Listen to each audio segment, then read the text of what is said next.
Good evening. Welcome to the City of Tempe Housing Authority meeting agenda. Item number 2 is call to the audience. The Housing Authority Board welcomes public comment at this time. Only for items listed on this agenda. There is a 3-minute time limit per speaker. I know I've got one speaker this evening here in person. And the speaker here is Gail Shunk, who I met earlier tonight. How are you?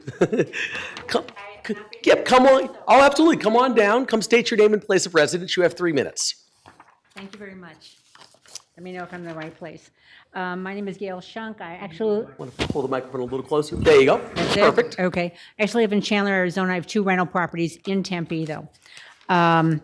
My husband's retired semi from ASU. We're both veterans. I was a stockbroker, certified financial planner. I have 2 rental properties in Tempe.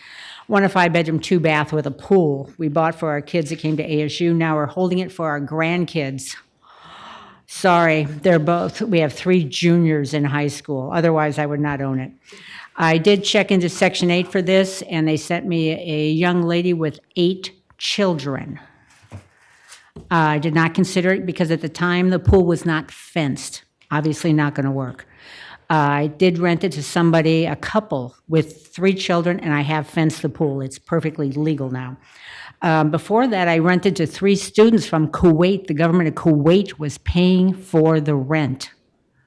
Obviously, very solid rental payment. We're both veterans. I checked into it. We have more troops in Kuwait stationed there permanently than any other country in the Middle East. I checked into it. Friendly country for us. Before that, I've had a pro football player's kids, solid renters financially.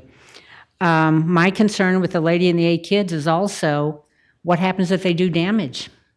I can't collect enough security deposit to cover that. I'm on the hook, okay? Right now, again, I've got a couple with 3 kids in it. They both work. I do have a Section 8 housing, a 1-bedroom, 1-bath. The lady pays about $300. I'm rounding things, okay? You pay about $1,200. Again, I'm rounding numbers. She has no money. I have forms here that I had to say that my lease with her includes a stack washer dryer. My lease with you does not include one because I was told it wouldn't pass. I'm on the hook for roughly $1,800 if she decides to sell it. If she does any damage, I can't collect more than her security deposit because I know she has no money. City of Tempe paid the security deposit of roughly $1,000. Who do I collect the money from? I'm on the hook for any damage done to the unit. I am not on the hook if somebody can afford to pay for it, like the country of Kuwait or somebody that's working and has a job. So therefore, the Section 8 for me can be a disaster. And that is the problem that I face as a landlord. Okay, so I just want you to be aware of that. You're talking about, and also just for you, I copied out some things. This is from Chris Mays, Arizona Attorney General, Housing Discrimination, Fair Housing, which she has. I'm a licensed realtor, and we have different standards, but they're a little more inclusive. Okay, give me 10 more seconds. Okay, that's it. Ours includes sexual orientation and gender identity, but I will leave this for you. But other than that, it's basically the same thing, but does not include. My big thing is source of income is my big thing in picking a tenant. Will they take care of the place? Those are my 2 criteria, and I think many landlords are like that. So I will let you go, but I will leave this for you because our standards are a little bit different than yours. So I will leave this up here. Okay, Thank you very much. Thank you so much. Thank you. Okay, thank you. All right. Is there anyone else in the audience wishing to address the Housing Board? If so, please get my attention. All right, seeing none, I'll move to item number 3, approval of City of Tempe Housing Authority meeting minutes from August 24th, 2023. Is there a motion? Okay, motion's been made by Board Member DeBar and a second been made by Board Member Keating. Please, okay, all those in favor, please vote on the app. Okay. Aye. Board Member Drummond? Aye. Okay. And that item passes 7-0 with Board Member Adams absent.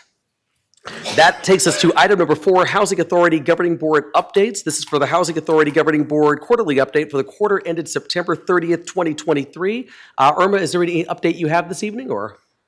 All right, the answer is yes.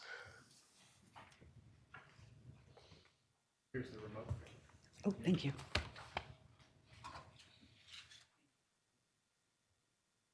Good evening, Mayor Woods, council members. All right, am I on the board? Oh, is it? All right, I'm here on behalf of the Housing Authority to give you our quarterly update. And then I will provide you on behalf of the Tempe Coalition for Affordable Housing, a small update from them.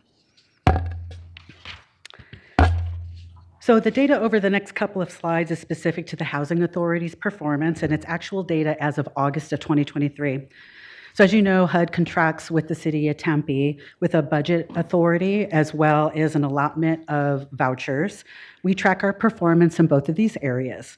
So if I may turn your attention to the bottom left of the slide, the Tempe Housing Authority has an annual budget authority of about $13 million a year.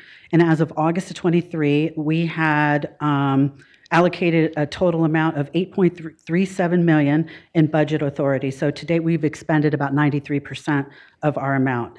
So at the very bottom of the slide, you will see a $998,000. This is how much the Tempe Housing Authority has in its reserves. And what I mean by that is unspent funds from previous years. As for voucher performance, if I could turn your attention to the top right of the slide, Tempe has an allocation of 1,119 vouchers. To date, we are leased up in the community with 966 vouchers, and that's an increase of 40 vouchers since I was before you last time. And we're currently leased up in the community at a rate of 82.44%. The graph at the top of the slide shows how we compare nationally in our leasing. The national is the black line, and our performance is in teal. You'll see we've landed a little bit above the national average. Taking your attention to the right of the slide, during this reporting cycle, we have, again, 966 vouchers leased up in the community. Our attrition rate is a little bit less than 10%, and that means turnover rate, the number of vouchers that are released as a result of people coming off of our programs for a number of reasons. And we also have 19 families who have elected to move or port to another jurisdiction with a Tempe voucher, which is to say that when people receive a voucher here in the city of Tempe or they move here, they pretty much stay. The graph at the bottom of the slide is a visual representation of the number of vouchers that are on the street. And this is referring to a family or individual that are issued a voucher and they're looking for a unit. And this is to just make the point of, I know the numbers are rather small, but over the last year, we've had upwards of 200 individuals and families looking for a unit at any one time in the city. And right now, we have about 100 families and individuals looking for units. And then finally, the graph on the bottom right is essentially, it shows a consistent increase in Tempe's average cost per unit. So our current average cost per unit is $1,208. In 2020, it was $886. This particular slide compares Tempe's performance with the average performance of all housing authorities in the state of Arizona. Tempe's on the left and Arizona is on the right. If I may turn your attention to the blue highlight, you'll see our budget performance compared to the balance of state. Ideally, all of us housing authorities would be spending around the rate of 95 to 98%. So we're a little bit below what we all aspire to. And if I could turn your attention to the green highlight, these are our reserves. Again, the amount of previous year's allocations that have been unspent. We are also on par with the rest of the state. But interestingly, the national average hovers around 14%, which is actually quite high. And in other news, the Section 8 Management Assessment Program, this is essentially a self-audit intended to measure our performance in 14 key areas. The final overall CMAP, that's how we pronounce this, for the fiscal year ended 23 is 96%, netting us a high performer designation by HUD. I'd like to recognize a couple of people who made this possible. First, Sherry Rico and Carmen Jack, who helped lead this amazing housing team, as well as Michael Cardenas, Rachel Donahue, Melissa Leathers, Giselle Rodriguez, Mary Urbinskas, Doug Fick, and Karen Davis for reaching on for the stars on behalf of the Housing Authority and all the people that we serve. With regard to our wait list, I just wanted to give you a quick update on this. As you know, we opened our wait list back in February and March earlier this year. I thought you might be interested to know that at the beginning of the month, like around November 1st, the first family from this wait list leased up in our community. So they didn't have to wait months or years for housing assistance. They signed up for it in February and March, and then in November, they are stably housed in our community. So we're very proud of that. As for fair market rents, these are published annually, and essentially they're an estimate of the amount of money that would cover about the 40 percentile of gross rents on standard quality units in our area. Our area is the Phoenix, Mesa, Scottsdale metropolitan area, and the fair market rents for our area increased by 9%. I don't know if you remember, but last year we received a giant bump of about 33%, so we're still on an upward trajectory. And due to economic or continued economic conditions and the continued escalation of rents in our municipality, later on in this meeting, I'm going to seek your support in retaining the payment standards for our jurisdiction at 110% of the published FMRs for all bedroom sizes. And then our housing navigator, she is tasked with assisting housing services participants as well as the general community with referrals in their housing search for decent, safe, and sanitary housing within our city. And I just want to let you know that during this particular quarter, she assisted 222 people in their housing search, which is pretty extraordinary. And then finally, I wanted to let you know, Susan Spasio, the city's bridge shelter. We've brought on board Mercy House Living Centers to operate and provide case management to our shelter clients. And so operations were fully transitioned to Mercy House in October, in mid-October, and that transition, I'm happy to report, is going very, very well. Mercy House taking on operations and case management allows the folks that were on the Hope Street Outreach team, exactly 4 members, actually to rejoin their group and divert their attention from the shelter back to street operations or street outreach. So I'd like to take a moment to recognize the Hope team, but specifically Kim Jackson, for taking on the bulk of the managing of the shelter over the couple of months that we were in between management. So thank you, Kim Jackson.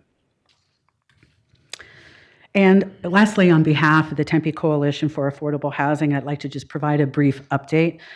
With respect to the Tempe Coalition and Hometown for All, I'm very pleased to report to you that the TCAH board voted to acquire a vacant lot that is across the street from the Apache Central Center, and specifically 1409 East Apache, for the purposes of developing affordable housing. A purchase agreement has been accepted by the seller, and we're currently engaged in our due diligence.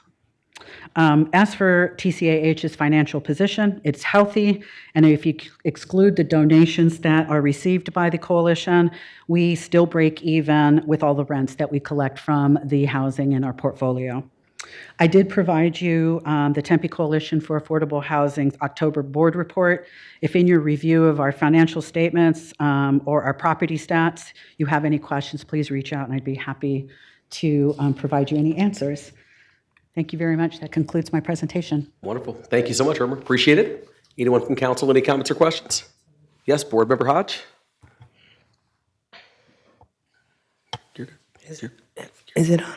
Sorry about my voice, but I just want to say, great presentation, and I'm so proud of the city of Tempe for looking at what we're doing when it comes to housing, affordable housing, because we are housing our most needed population of people in this predicament. It's a national crisis, and I love the way we're handling it and taking it on full choice. So you thanked everybody, you said everybody, great job, but I need to thank you and say great job to you. Thank you. Thank you. Excellent. Thank you so much. Anyone else? Comments, questions? All right. Thank you so much, Irma. Appreciate it. Thank you. Next up, item number 5, Housing Authority Governing Board action items. The only item under the section is 5A, which is adopt a resolution to increase the Tempe Housing Authority payment standards to align with the recently released United States Department of Housing and Urban Development fiscal year 2024 fair market rents. Any board members have any questions about this item? Okay, it's been moved by Board Member Keating and seconded by Board Member Hodge.